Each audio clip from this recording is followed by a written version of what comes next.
Catherine Bernardo update and about last night sa Pilipinas Got Talent semifinals.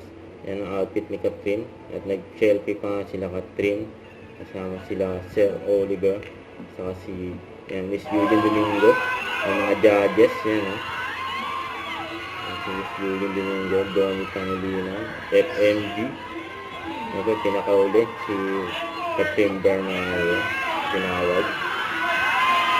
Grabe iyawan niya sa studio ng Pilipinas Got Talent.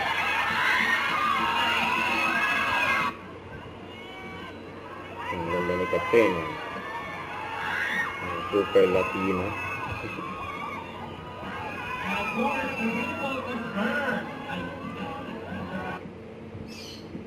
Ito yung smile na magpapawala ng sabi sa caption. Ang ganda mo na naman ngayong gabi, love, Catherine,